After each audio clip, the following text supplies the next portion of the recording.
ચાલો આજે આપણે પ્રાણીસૃષ્ટિના એક બહુ જ રસપ્રદ સમુદાય કોષ્ઠાંત્રી, જેને આપણે દંશકો તરીકે પણ ઓળખીએ છીએ, તેની અદ્ભુત દુનિયામાં એક ડૂબકી મારીએ.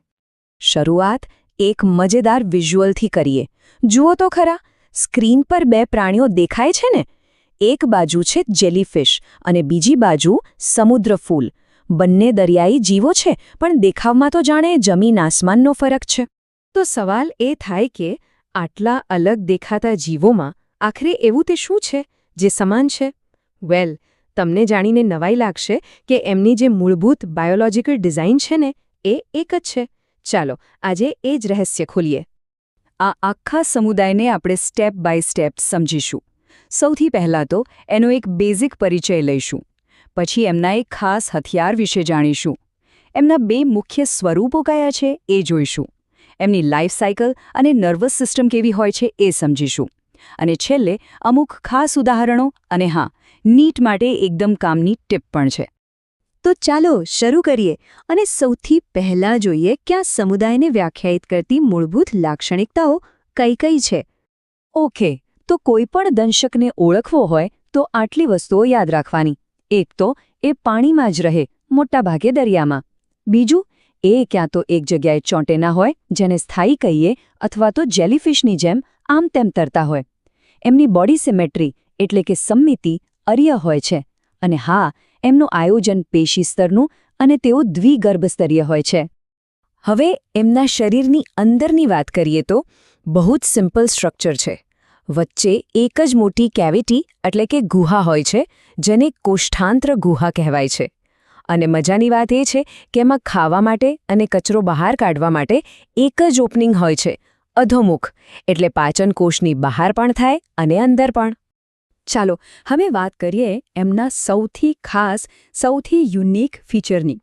એક એવી વસ્તુ જેના પરથી જ એમનું નામ દંશ એટલે કે ક્નિડેરિયા પડ્યું છે. આ નામ કંઈ અમસ્તું જ નથી. એ એમની સર્વાઇવલ સ્ટ્રેટેજીનો બહુ મોટો ઇશારો છે. એમના શરીર અને સૂત્રાંગો પર એક સિક્રેટ વેપન, એક ગુપ્ત શસ્ત્ર છુપાયેલું હોય છે. અને આ રહ્યું એ શસ્ત્ર. આ જે ડાયાગ્રામ દેખાય છે એ છે ડંખાંગિકા અથવા તો કહીએ તો સિનોબ્લાસ્ટ. એકદમ સોફિસ્ટિકેટેડ સ્ટિંગિંગ સેલ. આ કોષની અંદર શું હોય છે ખબર છે? નેમેટોસિસ્ટ નામની એક નાનકડી હાર્પૂન જેવી રચના. આ ડંખ સંપુટમાં ઝેરી પ્રવાહી ભરેલો હોય છે અને જેવો કોઈ શિકાર નજીક આવે, બૂમ, એ તરત જ ફાયર થઈ જાય છે. આ માઇક્રોસ્કોપિક હથિયારો છે ને, એ એકદમ મલ્ટીપર્પઝ છે. એનાથી એ કોઈ પણ જગ્યાએ ચોંટી શકે છે, મોટા શિકારીઓથી બચી શકે છે અને હા, પોતાનો ખોરાક પકડવા માટે શિકારને પેરેલાઇઝ પણ કરી શકે છે. ઓકે, તો હવે આગળ વધીએ અને જોઈએ કે આ જે બેઝિક બોડી પ્લાન છે એ કયા બે અલગ અલગ રૂપમાં જોવા મળે છે. તો આ સિનેટેરિયન્સ મુખ્યત્વે બે સ્વરૂપમાં દેખાય છે. એક છે પુષ્પક, જે એક જગ્યાએ સ્થિર અને નળાકાર હોય છે, જેમ કે હાઇડ્રા અને સમુદ્ર ફૂલ. અને બીજું સ્વરૂપ છે છત્રક, જે છત્રી જેવું અને પાણીમાં મુક્ત રીતે તરતું હોય છે, જેનું પરફેક્ટ ઉદાહરણ છે જેલીફિશ. અહીં તમે સ્ક્રીન પર બંનેને બાજુ-બાજુમાં જોઈ શકો છો. સમુદ્ર ફૂલ એટલે પુષ્પક અને જેલીફિશ એટલે છત્રક. યાદ છે પહેલો શરૂઆતનો સવાલ? તેનો જવાબ અહીં છે. બંને એક જ સમુદાયના છે, પણ અલગ અલગ સ્વરૂપમાં.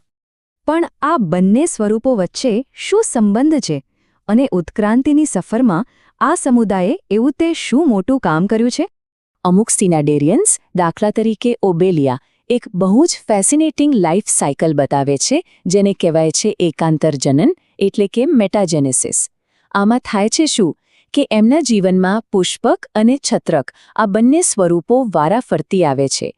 એક પેઢી પુષ્પક હોય તો બીજી છત્રક. આ ચક્રને બરાબર સમજો.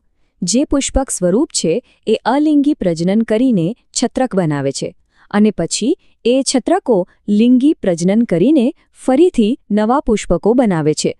આમ અલિંગી અને લિંગી પેઢી એક પછી એક આવ્યા કરે છે. હવે એક બહુ જ મોટી વાત. ઉત્ક્રાંતિમાં સિનેડારિયા એક બહુ મોટો માઇલસ્ટોન છે. કેમ? કારણ કે આ પહેલો એવો સમુદાય છે જેમાં નર્વસ સિસ્ટમ એટલે કે ચેતાતંત્ર જોવા મળ્યું. હા, એમનું ચેતાતંત્ર અત્યંત પ્રિમિટિવ એટલે કે આદિ પ્રકારનું છે, જેને ચેતાજાળ કહેવાય છે. આમાં ચેતાકોષો આખા શરીરમાં એક જાળાની જેમ ફેલાયેલા હોય છે. કોઈ સેન્ટ્રલ બ્રેઇન નથી હોતું, પણ આ જાળીને કારણે જ એ આસપાસના વાતાવરણને સેન્સ કરી શકે છે અને રિએક્ટ કરી શકે છે. ચાલો હવે ફટાફટ કેટલાક જરૂરી ઉદાહરણો પર નજર નાખી લઈએ અને છેલ્લે નીટ માટેની એક ખાસ ટિપ સાથે આ ચર્ચા પૂરી કરીએ. આ ટેબલ ખાસ જોજો, આમાં કેટલાક મહત્વપૂર્ણ ઉદાહરણો છે, જેમ કે ફિરંગી મનવાર એટલે કે ફિઝિયેલિયા, જેને પોર્ચુગીઝ મેન ઓફ વોર પણ કહે છે.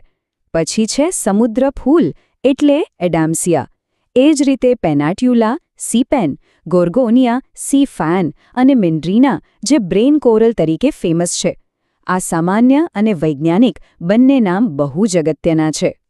અને હવે નીટ એસ્પિરન્ટ્સ માટે સૌથી અગત્યની વાત, અને મગજમાં બરાબર ફિટ કરી લેજો. એકાંતર જનન મેટાજેનેસિસ અને રૂપાંતરણ મેટામોર્ફોઝિસ, આ બે શબ્દોમાં કન્ફ્યુઝ નહીં થવાનું. કોષ્ઠાંતરી સમુદાયના પ્રાણીઓ મેટાજેનેસિસ બતાવે છે, મેટામોર્ફોઝિસ નહીં.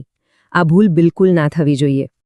અને જતાં એક સવાલ તમારા માટે છોડીને જાઉં છું. વિચારો કે ઉત્ક્રાંતિની દૃષ્ટિએ વધારે મોટી સિદ્ધિ કઈ હતી?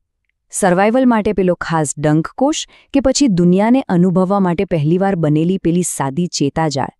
આ બંનેમાંથી કઈ શોધોએ એનિમલ કિંગડમના ભવિષ્યનો સાચો પાયો નાખ્યો? આ એક વિસ્તૃત સમજ હતી રામસોની નીટ બાયોલોજી તરફથી.